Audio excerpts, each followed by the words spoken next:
N24 Kannada ನ್ಯೂಸ್ಗೆ ಸ್ವಾಗತ.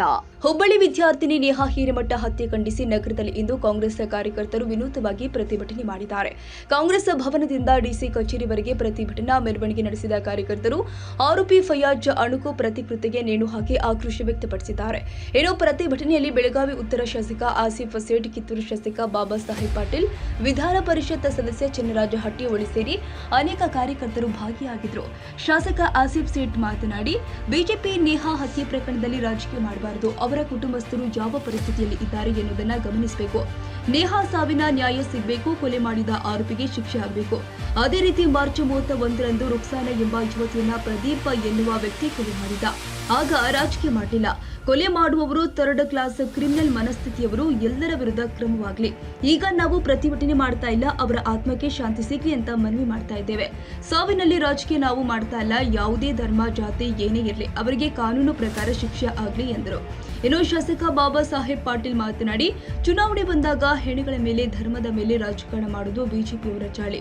ಚುನಾವಣೆ ಬಂದಾಗ ಅಭಿವೃದ್ಧಿ ಬಗ್ಗೆ, ಯಾವುದಾದ್ರೂ ಹಗರಣದ ಬಗ್ಗೆ ರಾಜಕಾರಣ ಮಾಡಬೇಕು. ಆದ್ರೆ ಅವರಿಗೆ ಹೇಳಿಕೊಳ್ಳಲು ಏನೂ ಇಲ್ಲ. ಹೀಗಾಗಿ ಈ ರೀತಿ ಮಾಡ್ತಿದ್ದಾರೆ. ನಾವು ಅಭಿವೃದ್ಧಿ ಮಾಡಿದ್ದೇವೆ, ಹೇಳಿಕೊಳ್ತಾ ಇದ್ದೇವೆ. ನೇಹಾ ತಂದೆ ತಾಯಿಗೆ ಸಾಂತ್ವನ ಹೇಳುವುದನ್ನು ಬಿಟ್ಟು ಅವರು ರಾಜಕಾರಣ ಮಾಡ್ತಿದ್ದಾರೆ. ಕಾನೂನಿಗೆ ತಿದ್ದುಪಡಿ ಮಾಡಿ ನೇರವಾಗಿ ಗುಂಡಿಟ್ಟು ಕೊಲ್ಲುವ ಶಿಕ್ಷೆ ಕೊಡಬೇಕು ಅಂತ ಒತ್ತಾಯಿಸಿದರು. ಇವತ್ತು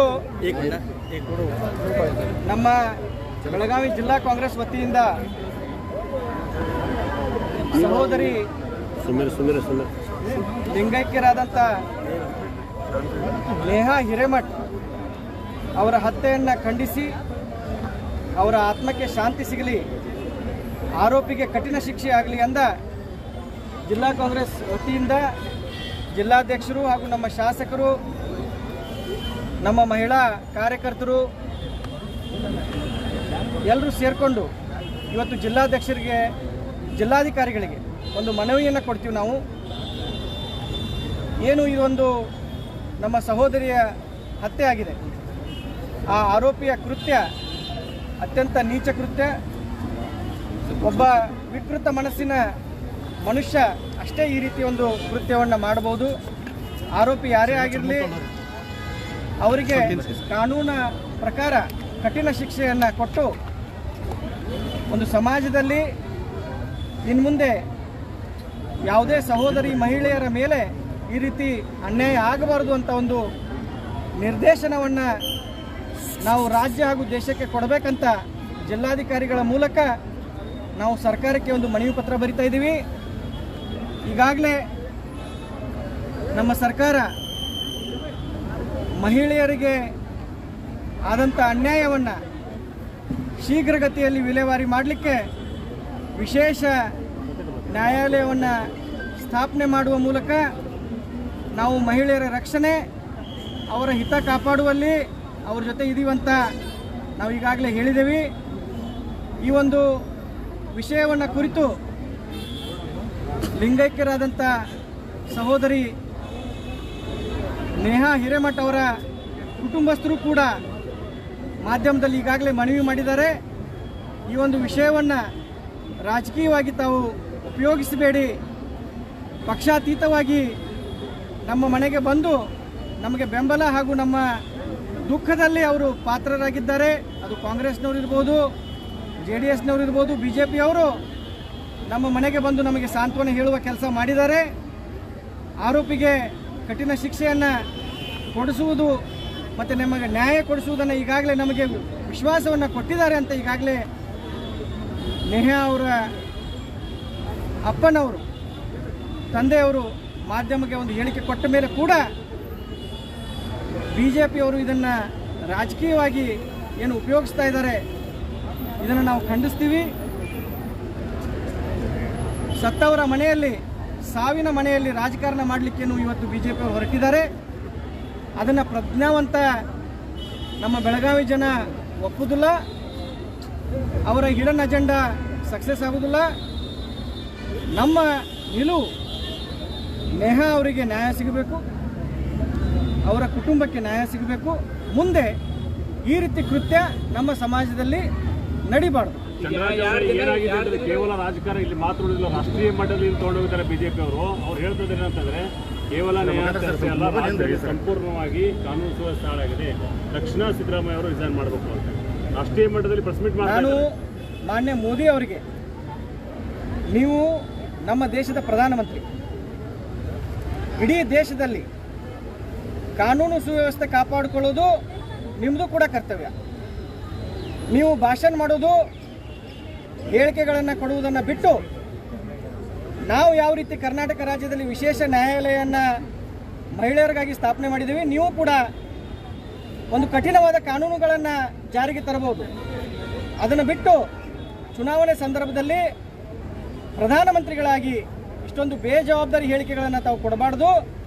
ಆದಷ್ಟು ಬೇಗ ತಮ್ಮ ಒಂದು ಪದವಿ ಏನಿದೆ, ಪ್ರಧಾನಮಂತ್ರಿಗಳ ಜವಾಬ್ದಾರಿಯನ್ನು ನಿಭಾಯಿಸಿ ಆದಷ್ಟು ಬೇಗ ಕಠಿಣ ಕಾನೂನುಗಳನ್ನು ಮಾಡುವ ಮೂಲಕ ನಮ್ಮ ಮಹಿಳೆಯರಿಗೆ ರಕ್ಷಣೆ ಕೊಡಲು ತಾವು ಮುಂದೆ ಬರಬೇಕಂತ ಮಾನ್ಯ ಪ್ರಧಾನಿಗಳಲ್ಲಿ ಮನವಿ ಮಾಡ್ತೀವಿ. ಈಗ 2 ದಿನ ಹಿಂದೆ ಜೆ ಪಿ ನಡ್ಡಾ ಅವರು ನಿರಂಜನ್ ಅವ್ರ ಮನೆಗೆ ಹೋಗಿದ್ರು. ಆ ಸಂದರ್ಭದಲ್ಲಿ ನಿರಂಜನ್ ಅವರು ಈ ಪ್ರಕರಣವನ್ನು CBI ಕೊಡಬೇಕು ಅಂತೇಳಿ ಹೇಳ್ಕೊಂಡಿರುವಂಥದ್ದು. ಜೆ ಪಿ ನಡ್ಡಾ ಅವರು ಸರ್ಕಾರಕ್ಕೆ ಅದನ್ನ ಆಗ್ರಹ ಮಾಡಿದ್ದಾರೆ. ನಿರಂಜನ್ ಅವರು ಕಾಂಗ್ರೆಸ್ ಕಾರ್ಪೊರೇಟರ್ ಇದ್ದಾರೆ, ನಿಮ್ಮ ಸರ್ಕಾರಕ್ಕೆ ಏನಾದರೂ ಮನವಿ ಮಾಡ್ಕೊಂಡಾರ ಹೆಂಗೆ? ಈಗಾಗಲೇ ಮಾನ್ಯ ಮುಖ್ಯಮಂತ್ರಿಗಳು ದೂರವಾಣಿ ಮೂಲಕ ಅವ್ರ ಜೊತೆ ಮಾತಾಡಿದ್ದಾರೆ, ನಮ್ಮ ಉಪಮುಖ್ಯಮಂತ್ರಿಗಳು ಮಾತಾಡಿದ್ದಾರೆ, ನಮ್ಮ ಜಿಲ್ಲಾ ಉಸ್ತುವಾರಿ ಸಚಿವರಾದಂಥ ಸಂತೋಷ್ ಲಾಡ್ ಅವರು ಅವ್ರ ಮನೆಗೆ ಭೇಟಿ ಕೊಟ್ಟು ಸಾಂತ್ವನ ಹೇಳಿದ್ದಾರೆ. ಈಗಾಗಲೇ ತನಿಖೆ CIDಗೆ ನಾವು ಕೊಟ್ಟಿದ್ದೇವೆ, ವಯಸ್ಸಾಗಿದೆ CID ಅವರಿಗೆ ನಾವು ತನಿಖೆ ಕೊಟ್ಟಿದ್ದೇವೆ. ವಿಶೇಷ ನ್ಯಾಯಾಲಯವನ್ನು ಈ ಒಂದು ಮಹಿಳೆಯರಿಗೆ ಅನ್ಯಾಯ ಆಗಬಾರ್ದಂತ ಸ್ಥಾಪನೆ ಮಾಡಿದ್ದೇವೆ. ಯಾವುದೇ ಕಾರಣಕ್ಕೂ ಕೂಡ ನೇಹಾ ಸಹೋದರಿಯರ ಜೊತೆ ಆದಂಥ ವಿಕೃತ ಕೆಲಸ ಸಮಾಜದಲ್ಲಿ ಯಾವ ಹೆಣ್ಮಗಳಿಗೂ ಆಗಬಾರ್ದು, ಯಾರ ಜೊತೆನೂ ಆಗಬಾರ್ದು. ಅದಕ್ಕೆ ನಾವು ಪಕ್ಷಾತೀತವಾಗಿ ಇದಕ್ಕೆ ಖಂಡನೆ ಮಾಡ್ತೀವಿ. ನಮ್ಮ ವಿಶೇಷವಾಗಿ ನಮ್ಮ ಕಾಂಗ್ರೆಸ್ ಪಕ್ಷ ಇವತ್ತು ನೇಹಾ ಅವ್ರ ಕುಟುಂಬ ಅವ್ರ ಜೊತೆ ಇದೆ.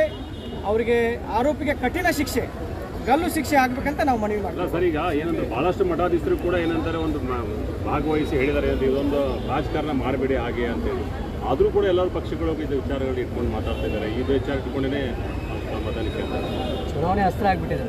ಇವತ್ತು BJP ಅವ್ರ ಮೇಲೆ ನನಗೆ ಕರುಣೆ ಬರ್ತಾ ಇದೆ, ಪಾಪ ಅನ್ನಿಸ್ತಾ ಇದೆ. ಈ BJP ಅವ್ರನ್ನ ನೋಡಿದ್ರೆ ಅವರಿಗೆ ಚುನಾವಣೆಯಲ್ಲಿ ಜನರ ಮುಂದೆ ಯಾವ ವಿಷಯ ಇಟ್ಕೊಂಡು ಹೋಗ್ಬೇಕಂತ ಅವ್ರ ಹತ್ರ ವಿಷಯಗಳಿಲ್ಲ. ನಮ್ಮ ಕರ್ನಾಟಕ ರಾಜ್ಯದ ಬರಗಾಲ ಪರಿಸ್ಥಿತಿಯಲ್ಲಿ ನಮ್ಮ ಕರ್ನಾಟಕ ರಾಜ್ಯವನ್ನು ಕೇಂದ್ರದವರು ನಿರ್ಲಕ್ಷ್ಯ ಧೋರಣೆಯನ್ನು ತೋರಿದರು. ಬರಗಾಲಕ್ಕೆ ಪರಿಹಾರ ಕೊಡಲಿಲ್ಲ. ಇವತ್ತು ಜನರ ಹತ್ರ ಅವ್ರು ಹೋದಾಗ ನಮ್ಮ ರೈತರು ಅವ್ರನ್ನ ಕೇಳಾಕತ್ತಾರೆ BJP ಅವ್ರನ್ನ, ನಮ್ಮ ಬರಗಾಲಕ್ಕೆ ನೀವು ಪರಿಹಾರ ಕೊಟ್ಟಿಲ್ಲ, ನಿಮಗೆ ನಾವು ಯಾಕೆ ವೋಟ್ ಹಾಕ್ಬೇಕಂತ. ಇಂಥ ಒಂದು ಸಂದರ್ಭದಲ್ಲಿ ಅವ್ರಿಗೆ ಯಾವುದೇ ದಿಕ್ಕು ತೋಚದೆ ಈ ಸಾವಿನ ಮನೆಯಲ್ಲಿ ರಾಜಕಾರಣ ಮಾಡಿ ಕೊಟ್ಟಿದ್ದಾರೆ. ಅವರನ್ನು ಕೂಡಲೇ ಇದನ್ನು ಕೈ ಬಿಡಬೇಕು, ನಾವು ಅದನ್ನು ಖಂಡಿಸ್ತೀವಿ. ಹತಾಶ ಮನೋಭಾವನೆಯಿಂದ BJP ಅವರು ಇತರಿಗೆ ರಾಜಕಾರಣ ಮಾಡಬಾರ್ದು, ಧರ್ಮ ಇದು ತಗೊಂಡು ಬರಬಾರ್ದು. ಒಂದು ವಿದ್ಯಾರ್ಥಿನಿ ನೇಹಾ ಅವ್ರದ್ದು ಕೊಲೆ ಆಗಿದೆ, ಅವ್ರ ಫ್ಯಾಮಿಲಿಗೆ ಏನಾಗ್ತಾ ಇರ್ಬೋದು, ಅವ್ರಿಗೇನು ಪರಿಸ್ಥಿತಿ ಇದರಲ್ಲೇ ಇರ್ಬೋದು. ಒಂದು 23 ವರ್ಷದ ವಿದ್ಯಾರ್ಥಿನಿ, ಇತರದ ಬಗ್ಗೆ ನಾವು ರಾಜಕಾರಣ ಮಾಡ್ತೀವಿ. ನಾವು ಕಾಂಗ್ರೆಸ್ ಪಾರ್ಟಿಯಿಂದ ನಾವು ಎಲ್ಲರೂ ಇತರಿಗೆ ಖಂಡಿಸ್ತೀವಿ. ಮತ್ತು ನೇಹಾಗೆ ಜಸ್ಟಿಸ್ ಸಿಗಬೇಕು. ಯಾರು ಕೊಲೆ ಮಾಡಿದ ಅಂತ ಫಯಾಜ್ ಅಂದ್ರೆ ಹುಡುಗ, ಅವನಿಗೆ ಒಂದು ಸ್ಪೆಷಲ್ ಕೋರ್ಟ್ ಏನು ನಮ್ಮ ಸರ್ಕಾರ ಅಪಾಯಿಂಟ್ ಮಾಡಿದ್ದಾರೆ. ಅದರಿಂದ ಬೇಗ ಅವನಿಗೆ ಶಿಕ್ಷೆ ಆಗಬೇಕು. ಇಲ್ಲೇ ಇತ್ತಂದ್ರೆ ಅವನಿಗೆ ದುಡ್ಡು ಹಾಕಿಬಿಡ್ತಿದ್ದೆವು ಅಂತ ಅವನು ಕೊಲೆ ಮಾಡಿದ್ದಾರೆ. ಇತರ ಜೊತೆ 31 ಮಾರ್ಚ್ಗೆ ನುಕ್ಸಾನ ಅಂದ್ರೆ ಒಂದು 21 ವರ್ಷದ ಹುಡುಗಿ, ಅಕ್ಕಿನದು ಕೊಲೆ ಆಗಿತ್ತು. ಒಂದು ಪ್ರದೀಪ್ ಅಂದ್ರೆ ಹುಡುಗ ಒಂದು ಕೊಲೆ ಮಾಡಿ, ಒಂದು ಸಣ್ಣ ಮಗಳಿತ್ತು ಅಕ್ಕಿದು, ಅದು ಮಗಳಿಗೆ ಅವನು ಅದು ಹಾದು ಗಾಡಿ ಒಳಗೆ ಮೇಲೆ ಬಿಟ್ಟು ಹೋಗಿದ್ದಾನೆ. ಕೊಲೆ ಮಾಡಿ ಅವನಿಗೆ ಸೊಟ್ಟು. ನಾವೇನು ರಾಜಕಾರಣ ಮಾಡಲಿಲ್ಲ, ನಮ್ಮ ಪಕ್ಷನ ರಾಜಕಾರಣ ಮಾಡಲಿಲ್ಲ. ಅದ್ರ ಬಗ್ಗೆ ಇದು ಕೊಡೆ ಮಾಡೋರು ಇವ್ರು ಮಂಟಿಯಲ್ಲಿ ಅನ್ಸ್ಟೇಬಲ್ ಕ್ರಿಮಿನಲ್ಸ್ ಇರ್ತಾವೆ, 3rd ಕ್ಲಾಸ್ ಕ್ರಿಮಿನಲ್ಸ್. ಇವ್ರಿಗೆ ಶಿಕ್ಷೆ ಮಾಡಬೇಕು, ಯಾರು ಇರಲಿ, ಯಾರ್ದು ಧರ್ಮದ ಇರಲಿ. ನಾವು ಇತರಿಗೆ ರಾಜಕಾರಣ ತೊಗೊಂಡು ಬರಬಾರ್ದು ಅಂತ ನಾವು ಇರ್ತೀವಿ. ಈಗ ನಾವು ಪ್ರೊಟೆಸ್ಟ್ ಮಾಡ್ತಾ ಇಲ್ಲ, ಅವ್ರಿಗೆ ಆತ್ಮಕ್ಕೆ ಶಾಂತಿ ಬರಲಿ ಅಂತ ಒಂದು ನಾವು ಸಂದೇಶ ಕೊಡ್ತಾ ಇದ್ದೇವೆ. ಮತ್ತು ಡಿ ಸಿ ಕಡೆ ಹೋಗಿ ಒಂದು ಮೆಮೊರಾಂಡಮ್. ಅಲ್ಲ ನ್ಯಾಯ ಹಿರೇಮಠ ಮಾತ್ರ ಮಾಡ್ತಾ ಇದ್ದೀರಿ, ಇನ್ನೊಂದು ಹುಡುಗಿ ಇದೇ ತನಕ ಕೊಲೆ ಆಗಿತ್ತು. ಆ ಹುಡುಗಿ ಇದರಲ್ಲಿ ನೀವು ಪ್ರಶ್ನೆ ಮಾಡ್ತಾ ಇದ್ದೀರಿ. ಆ ಹುಡುಗಿದು ನಾವು ಪ್ರಶ್ನೆ ಮಾಡ್ತಾ ಇದ್ದೀವಿ, ನಾವು ಅದ್ರ ಬಗ್ಗೆ ರಾಜಕಾರಣ ಮಾಡ್ತಾ ಇಲ್ಲ. ಪ್ರಶ್ನೆ ಕೇಳ್ತಾ ಇದ್ದೀವಿ, ಮಂದಿ ಮುಂದೆ ತೊಗೊಂಡು ಬರ್ತಾ ಇದ್ದೀವಿ, ಮಂದಿಗೆ ಹೇಳ್ತಾ ಇದ್ದೀವಿ, ನಾವು ರಾಜಕಾರಣ ನಾವು ಮಾಡ್ತಾ ಇದ್ದೀವಿ. ಅದು ಮೊದಲೇ ಹೇಳಿದ್ದೀವಿ ನಾನು. ಕಾನೂನಿಂದ ಬದಲಾವಣೆ ಆಗ್ಬೇಕಂತೇಳಿ ಏನು ಬಯಸ್ತಾ ಇರ್ತಾವೆ ಏನು ಕಾನೂನು ಆ್ಯಸ್ ಪರ್ ಲಾ, ಯಾವುದು ಜಾತಿ. ಇನ್ನು ಪ್ರತಿಭಟನೆಯಲ್ಲಿ ಕಾಂಗ್ರೆಸ್ ಗ್ರಾಮೀಣ ಜಿಲ್ಲಾಧ್ಯಕ್ಷ ವಿನಯ್ ನಾವಲಗಟ್ಟಿ, ಮುಖಂಡರು ಆದ ಆರ್.ಪಿ. ಪಾಟೀಲ್, ಪ್ರದೀಪ್ ಬಜ್ಜೆ ಸೇರಿ ಮತ್ತಿತರರು ಹಾಜರಿದ್ದರು. ತಾಜಾ ಸುದ್ದಿಗಾಗಿ ಟಿವಿ 24 ನ್ಯೂಸ್ಗೆ ಸಬ್ಸ್ಕ್ರೈಬ್ ಮಾಡಿ ಮತ್ತು ಬೆಲ್ ಐಕಾನ್ ಒತ್ತಿ ತಪ್ಪದೇ ಲಿಂಕ್ ಶೇರ್ ಮಾಡಿ.